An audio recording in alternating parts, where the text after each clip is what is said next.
dari YouTube nih, saya dari Rijal. Saya izin bertanya, biasanya dalam kepanitiaan kurban, panitia kurban mendapatkan jatah daging kurban. Apakah berhak, Syekh? Dan kalau berhak, berapa ukuran atau jumlahnya? Apakah sama dengan mustahik? Kalau dia lihat hadiah boleh, karena kita bilang dibagi tiga. Sepertiga buat yang berkurban, makan. Sepertiga kedua buat hadiah. Sepertiga ketiga untuk sedekah. Dia termasuk bagian mana orang fakir miskin berarti sedekah. Bagian dia mampu tapi kita kasih hadiah buat terima kasih dan lain ucapan boleh. Maka diperbolehkan si panitia itu, tapi harus dikerjakan dengan diatur. Jangan ketua panitia dapat bagian lebih besar dan lain dikasih berapa on gitu kan, nah itu tak bisa. Maka lebih bagus kalau dikasih ya secukupnya lah, karena dia dapat dari kita, dapat dari yang lain dan lain sebagainya. Maka diberikan, tidak diatur, tidak harus ditentukan, ya. Maka lebih bagus ya sewajarnya lah gitu. Kita biasa berapa, setengah kilo, bagi-bagi aja boleh. Setiap panitia kurban dapat setengah kilo atau 1 kilo silakan. Itu boleh mereka dapat bentuknya hadiah atau sedekah. Wallahu a'lam. Silakan kepada Bapak Ibu.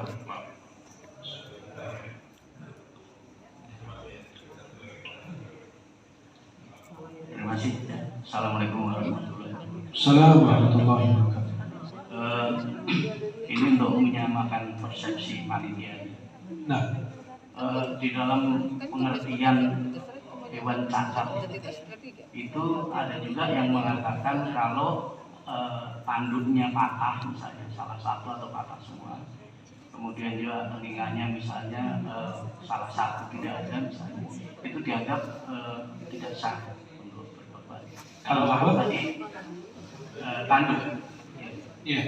Tanduk itu ada juga yang salah satu patah atau dua-duanya patah, atau juga telinga itu ada juga yang satu itu cacat.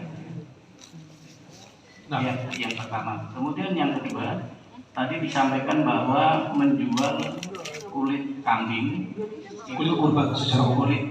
kulit korban, itu boleh dimanfaatkan untuk kepentingan masjid. Bolehkah itu untuk memberikan jasa kepada kuli sindan? Kepada siapa? Kuli sindan. Oh ya, batu. Kuli sindan itu kuli kasar lah gitu ya, kuli kasar gitu ya. Karena daripada kita mengeluarkan juga kas masjid, tadi saya mengatakan bahwa boleh dimanfaatkan untuk kepentingan masjid. Kemudian yang ketiga, mohon maaf ini di luar konteks daripada fikih korban. Boleh, tapi jangan di luar Islam. Ya, masih di dalam lingkup Islam. Sekarang ini kan ada potensi perbedaan ya. Potensi perbedaan Hari Raya Idul Adha. Ada yang tanggal 9, ada yang tanggal 10. Pemerintah kita menetapkan tanggal 10. Yang terkait dengan puasanya misalnya ya. Apakah puasa yang di tanggal 9 kita atau tanggal 9 kita berarti mereka sudah tanggal 10, padahal tanggal 10 itu tidak sah kita melakukan puasa. Mohon pencerahannya, terima kasih. Assalamualaikum warahmatullahi wabarakatuh. Nah, di antara cacat-cacat yang disebut dalam mazhab Syafi'i adalah faqada aktsarul asnam. Binatang atau hewan kurban yang kehilangan banyak giginya, itu disebut cacat. Yang kedua, maqtu'atul udhun, yang terputus telinganya. Yang ketiga, maqtu'atul dzam, yang terputus ekornya. Dan ada sebagian mazhab mengatakan yang patah tanduknya itu tidak sah dijadikan kurban karena dianggap itu uyub, ya, cacat di dalam hewan kurban. Maka itu tidak sah digunakan untuk berkurban. Kemudian berikutnya, yang uang itu yang hasil dari penjualan kulit korban lebih bagus, afdalnya disedekahkan kepada orang fakir miskin. Ya, khusus diperuntukkan untuk fakir miskin. Kalau tidak, boleh digunakan untuk kepentingan masjid atau pengurusan masjid dan lain, atau masuk kas masjid buat apa beli lampu segala macam boleh. Tapi lebih afdal kalau disedekahkan kepada orang yang tidak mampu, fakir miskin, anak yatim dan lain sebagainya. Itu lebih afdal. Tapi saya sarankan tidak diberikan kepada yang tersebut. Kenapa? Biar menghindari khilafiyah para ulama, menghindari perbedaan atau khilafiyah para ulama. Nah, yang ketiga berkaitan dengan puasa kita. Sepakat ulama mazhab bahwa kita kembali kepada melihat daripada melihat hilal, ru'yatul hilal. Kita ikuti pemerintah, kenapa? Karena pemerintah itu melakukan ru'yah, bukan hisab. Kita melakukan ru'yah dan kita melihat kita puasa Ramadan karena ru'yatul hilal dan berbuka atau hari raya karena ru'yatul hilal juga. Jadi pada saat kita di Indonesia berbeda dengan Saudi atau dengan Makkah, maka itu tidak mengapa. Itu hal yang terjadi dimanapun dan kapanpun pernah terjadi juga. Kita puasanya berbeda, ya. Jangan kalau di negara Timur Tengah karena berdekatan maka maklahnya bersama, gitu, ya. Maka kalau kita di Indonesia tetap puasa tanggal 9 di sini, walaupun di sana tanggal 10, karena kita mengikuti ru'yatul hilal di negeri kita. Tidak dilarang dan tidak diharamkan, bahkan disunnahkan, dianjurkan berpuasa pada tanggal 9, walaupun di sana mereka berbeda. Jelas? Wallahu a'lam bishawab. Nah, Assalamualaikum warahmatullahi wabarakatuh. Waalaikumsalam. Saya mau bertanya Pak Sek. Ada narasi seperti ini, bisa ada perbedaan niat. Misalnya si A ke pasar, niat awalnya dia nggak mau buat korban, hanya untuk konsumsi diri sendiri. Tetapi setelah dia beli hewan kurban di tengah perjalanan, si B bertanya, itu Pak Haji beli kambing itu untuk apa? Dia dijawab sama si A, untuk berkorban. Itu bagaimana perbedaan seperti itu? Assalamualaikum warahmatullahi wabarakatuh. Itu tidak ada masalah. Ucapan ini sebagai pelafalan. Kemarin ada video beredar bahwa ketika Anda menyebut saya membeli hewan korban berarti jadi wajib apa segala macam, itu tidak. Itu hanya menggambarkan dengan kondisi dan kenyataan. Contoh, antum mau kemana? Mau ke rumah sakit, mau berobat. Itu cuma hanya menggambarkan, memberitahukan saja.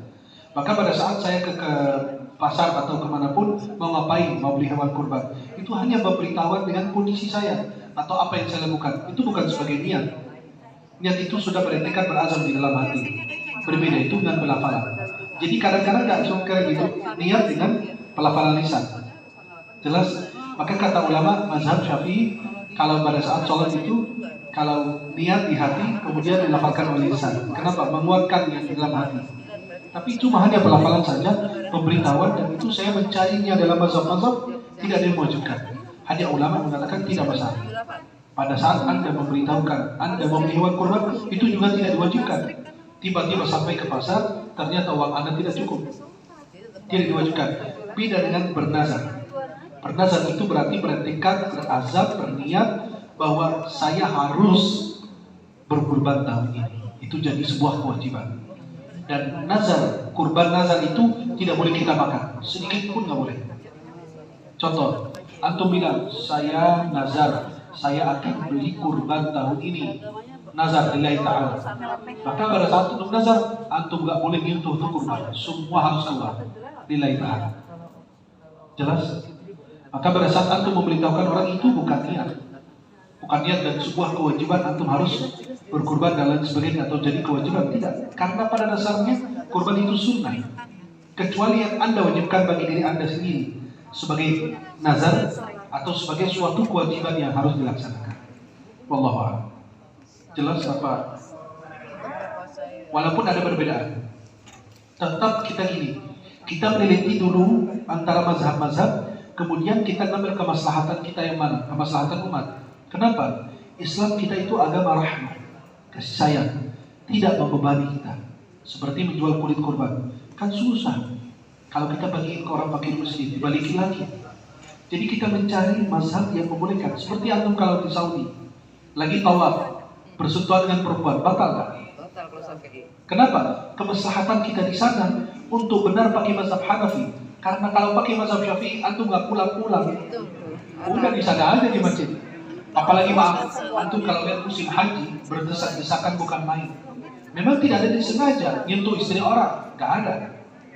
Ya, tetapi karena memang kondisi, apalagi Ramadan, pertengahan Ramadan sampai akhir Ramadan, waduh, saya kalau lihat dari atas lantai 3 itu manusia kayak semut.